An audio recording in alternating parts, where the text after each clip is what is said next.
দর্শক এনটিভি অনলাইনে আপনাদের স্বাগত জানাচ্ছি। আমি ফরহাদ আলম। নরসিংদীর রায়পুর উপজেলা একটি কৃষি সমৃদ্ধ এলাকা। এখানে 24টি ইউনিয়নের এবং একটি পৌরসভার এই উপজেলা। বিশেষ করে চরাঞ্চলে এই এলাকার মানুষের অন্যতম পেশা হচ্ছে কৃষি। তো এই কৃষি খাতকে সমৃদ্ধ করার জন্য এই ট্রেতে এই চারা উৎপাদনের সরকারের যে প্রকল্পটি রয়েছে সেটি আজকে রায়পুর উপজেলার বাঁশগাড়িতে উদ্বোধন করা হবে একটি শেড।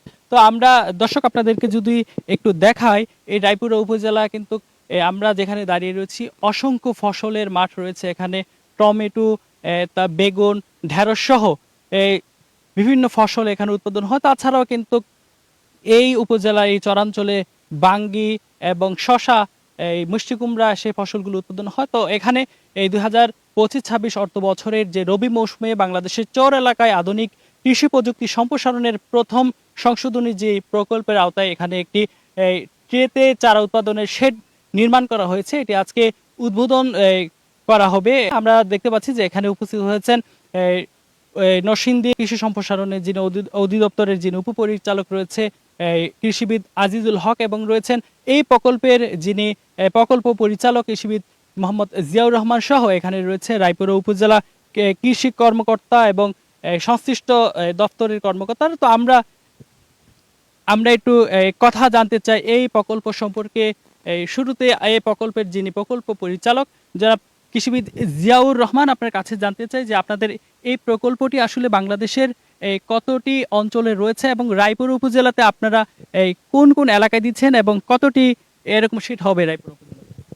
ধন্যবাদ আপনাকে। বাংলাদেশের চর এলাকায় আধুনিক কৃষি প্রযুক্তি সম্প্রসারণ শীর্ষক প্রকল্পের প্রথম সংশোধনী যে আমরা কার্যক্রম হাতে নিয়েছি সেটা হলো বাংলাদেশের 7টি বিভাগে 35টি জেলায় 121টি উপজেলায় 1427টি ব্লকে এবং 4281টি গ্রুপের মধ্যে আমাদের এই চরের বিদ্যমান কাজ নিহিত আছে। আমি মনে করি তার ধারাবাহিকতায় আমাদের ঐতিহ্যবাহী এই নরসিংদী রায়পুরা উপজেলা, আপনারা জানেন যে এটা একটু সবজি বেষ্টিত উপজেলা, যেখানকার সবজি বহির্বিশ্বে বিভিন্ন জায়গায় যাওয়া হয়। সেই জায়গার সেই উপজেলার আমরা বিশেষভাবে আমরা এখানে 10 শতাংশের একটা পলিনেট হাউস তৈরি করেছি। আপনারা জানেন যে পলিনেট হাউসটা করা হয় আপনার অফ সিজনে কিছু সবজি উৎপাদনের জন্য, বিশেষ করে উচ্চমূল্যের যে ফসল আছে আপনারা জানেন লেটুস, ক্যাপসিকাম, গ্রীষ্মকালীন টমেটো, তারপরে আপনাদের ক্যাবেজ, কলিফ্লাওয়ার, তারপরে আপনার বিশেষ করে বেগুন, এগুলো উৎপাদন যাতে আমরা গ্রীষ্মকালীন করতে পারি এবং অফ সিজনে যে জায়গায় ডিসপেপার কন্ডিশন থাকে সেই কন্ডিশনে যেন আমরা সেই কাঙ্ক্ষিত উচ্চমূল্যের ফসল উৎপাদন করে আমরা শুধু নরসিংদী না এটাদের বিদেশে যেন রপ্তানি করতে পারে, এই জন্য আমরা কৃষকের পাশে থাকার জন্য এই 10 শতাংশ একটা পলিনেট হাউস আমরা এখানে নির্মাণ করেছি। আপনারা যেটা বলেছেন যে ট্রেতে সবজি চারা উৎপাদন, ট্রেতে সবজি চারা আমাদের 5 শতাংশের 2টি পলিশেড এখানে আছে, যেখানে আমরা সুস্থ সবল চারা উৎপাদন করব এবং সেই চারাগুলো এই মূল জমি, বিশেষ করে পলিনেট হাউস যেখানে করা আছে 10 শতাংশ, সেখানে আমরা সেটা মূল জমিতে নিয়ে আমরা উৎপাদনে এটা ভূমিকা রাখবো। তো আমাদের যেহেতু এই প্রকল্পটার মূল উদ্দেশ্য হলো শস্য নিবিড়তা বৃদ্ধি করা, কৃষি উৎপাদন বৃদ্ধি করা এবং সবার সঙ্গে আমাদের যে জায়গাগুলো করতে হবে আধুনিক উন্নত প্রযুক্তি আমাদের এখানে আমাদের অন্তর্ভুক্ত করতে হবে। তার ধারাবাহিকতায় আজকের এই নরসিংদী আমরা এসেছি আমাদের এই প্রকল্পের যে পলিনেট হাউস, পলিশেড, এগুলো উদ্বোধন করার জন্য। আমি মনে করি এইগুলো যদি যখন কৃষকরা সকল উৎপাদনে জড়িত থাকবে এই কাজগুলো, তখন এই উৎপাদন আমাদের শুধু নরসিংদীতে আমাদের সারপ্লাস হবে না খাদ্যের, এটা আমাদের দেশের অর্থনীতিতে বিশাল ভূমিকা রাখবে। আমি মনে করি আজকের এই নরসিংদী উপজেলার এই তিনটে শুধু না, আমাদের নরসিংদী সদর উপজেলায় 5 শতাংশের 2টি পলিশেড আছে। এগুলো কিন্তু আমাদের বিদ্যমান যে আমাদের নরসিংদীর যে ঐতিহ্য, বিশেষ করে এক্সপোর্টের যে ঐতিহ্য, সবজি উৎপাদনের যে ঐতিহ্য, সব উৎপাদনে সব ক্ষেত্রে আমাদের এই পলিশেড, পলিনেট হাউস ব্যাপক ভূমিকা রাখবে। আপনাকে ধন্যবাদ। ধন্যবাদ আপনাকে। আমরা সংক্ষেপে একটু কথা শুনতে চাই। আজকে যিনি এখানে উপস্থিত আছেন কৃষি সম্প্রসারণ অধিদপ্তর নরসিংদীর উপপরিচালক ডক্টর আজিজুল হক, আপনার কাছে জানতে চাই যে নরসিংদী আমরা জানি যে বাংলাদেশে যে কৃষি উৎপাদন হয় এবং সারা বাংলাদেশে যে সবজি রপ্তানি হয় তার মধ্যে অন্যতম একটি জেলা হচ্ছে নরসিংদী, এবং আপনাদের এই প্রকল্পের মাধ্যমে এই কৃষির বিশেষ করে সবজির উৎপাদনটা কি আরো বাড়বে কিনা এবং কৃষকদের লাভবান হবে কিনা সেই বিষয়টি একটু। আসলে আপনি যেমনটা বলতেছিলেন যে নরসিংদী জেলা বাংলাদেশের মধ্যে বিশেষ করে সবজি এবং ফল যেগুলো রপ্তানি হয় এটার জন্য খুব গুরুত্বপূর্ণ একটি জেলা, যেখানে খুব ইন্টেন্সিভভাবে কালটিভেশন হয়ে থাকে। তো এর মধ্যে নরসিংদী জেলার ভিতরেও আমাদের রায়পুরা একটা খুব গুরুত্বপূর্ণ উপজেলা, যে উপজেলা থেকে আপনার বিভিন্ন ধরনের শাকসবজি এখানে উৎপাদন হয়ে থাকে এবং বিদেশে রপ্তানি হয়ে থাকে আমাদের স্থানীয় চাহিদা মেটানোর পাশাপাশি।